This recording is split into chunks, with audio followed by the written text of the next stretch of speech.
everyone, welcome back to Nafi's Kitchen. So today we are going to make a very popular dish called phone akawi. In the Oromo language, it's known as phone akawi. However, and it's also known as more widely known as tips. So most of you probably know it as tips.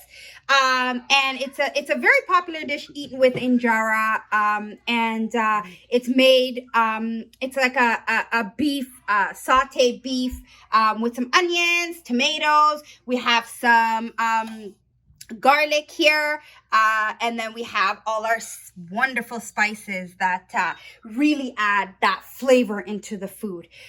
So stay tuned. We're going to walk you through step by step along the way with us, and at the end we will see how the delicious tips or phone akawi turns out. Okay, everyone, so this is the first step in our process to make the tips, also known as phone akawi in the Oromo language. So this is veal. Now, it's important to use veal, and because veal is softer, of course, it's a softer meat. So the preference is veal. However, you could use beef as well. So this is about 3 pounds of beef. Veal. So we're going to be using, we're going to be making a generous portion today. It's really important for the meat to just kind of finish its water. So you do put it on the stove on a medium temperature, and just let the water of the actual meat itself really, it cooks it a bit as well. So it's good to let it just kind of simmer together. And we did add a little bit of salt as well. It's really good for the salt to get right into the beef, or the veal, sorry, I should say. I'm so used to saying beef. Into the veal. And it'll really get into the meat. So it'll help with the flavoring. Okay, everyone. So the next step is cutting the onions and the tomatoes, which are the main ingredient aside from the veal. And it's just we're gonna use, for the 3 pounds of beef or veal, sorry, we're gonna be using the equivalent of 2 large onions. Okay, so that should give it enough of because the onions, it serves also kind of like it's gravy as well, along with the tomatoes, of course. And we just cut the onions in half, and then we just sliver it in that way. So as you can see, try to get it as thin as you possibly can. So as we cut the tomatoes here, so just medium kind of chunks there works perfectly fine. We're using 3 tomatoes, 1 large and 2 medium ones will be sufficient for the 3 pounds. The tomatoes serves as the gravy as well. So you can use a little bit more tomatoes if you choose, if you want more of the gravy. It does turn into the gravy, as you'll see. It is one of the last ingredients that we put in, but again, we'll show you every step along the way. Okay, so the veal has finished its water. We gave it a very light rinse just to get all the extra residue out, and now we've put it back on the stove at about a medium temperature, and we've added oil to that. And you want to get enough oil in there, of course. So be generous with the oil.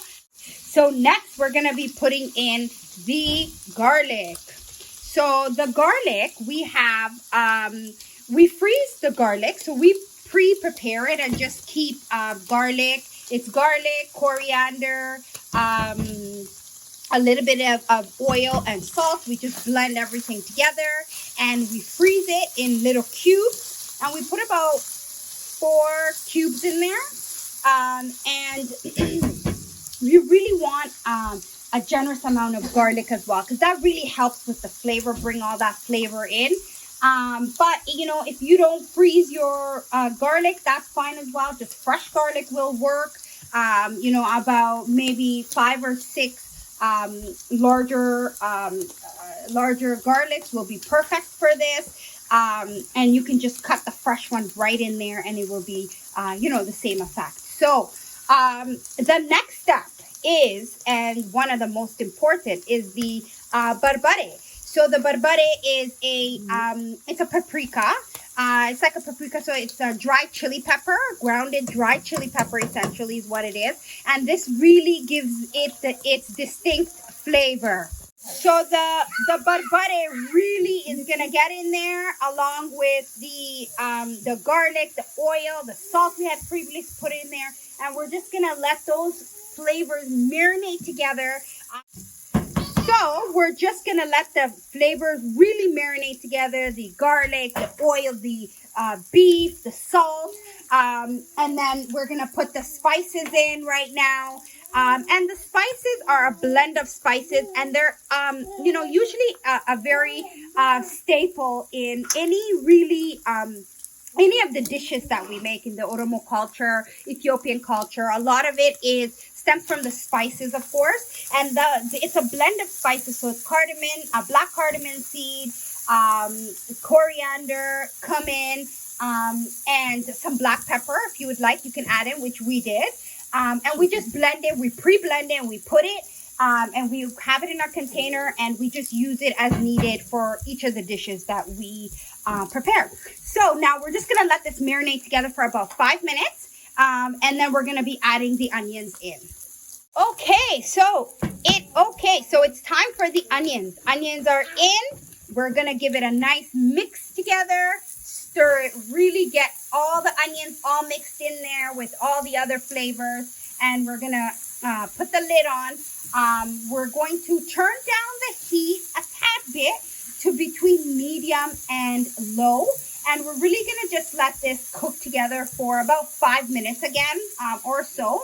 And then we're gonna add our tomatoes in, and we are almost finished. This is a quick, easy recipe, and we'll be able to enjoy it very soon.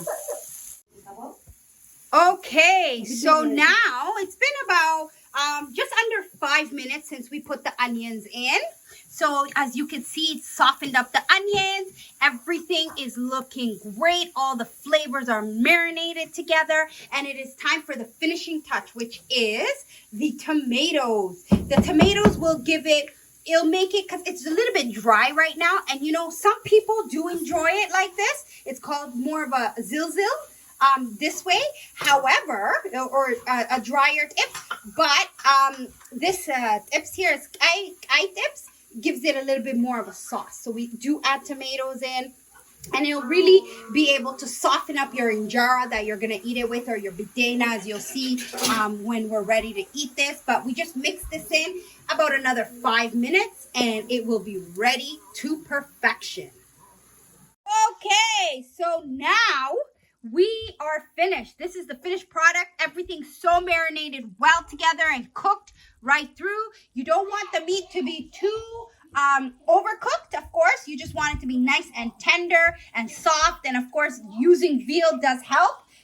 But if you don't, still, you do not want to overcook your beef. So this is finished. As you can see, there is some of the sauce in there. The tomato really helped give it some juices, and this will work so well with the injeras. We're gonna show you in a second. We're just gonna let it cool down just a tad bit, but we have turned it off. It is still simmering from the residue fire stove, and we will be able to show you how we enjoy it. Okay, everyone. So this is ready to be eaten. It is poured. We are going to enjoy this delicious meal here. This is absolutely so nice and tender. I took a nice little taste of it earlier. And we've paired it up here with salad, which is very common to eat your tips with some salad, of course, and the injera. And we usually just have, lettuce, tomatoes, onions, and some cucumbers for our salad. And we add olive oil, some lemon or lime, and some salt. And that will be our dressing. And the combination of that with the tips will be absolutely delicious, as it always is. And this is exactly what the finished product looks like. And it is on a bed of injera and bidena, or known in the Oromo language as bidena. And the two flavors work really well together. You can eat the tips with as well as injera, of course, as we've presented it. But you could also eat it with rice. You can eat it with bread. You could eat it with pasta. So you could really serve it with any of those, and it will be just as good. So thank you we hope that you enjoyed the video. We hope that you learned something. We hope that you will actually try it as well. We'll put the ingredients and the instructions in the description. And don't forget to subscribe for more delicious recipes. Till next time, thank you.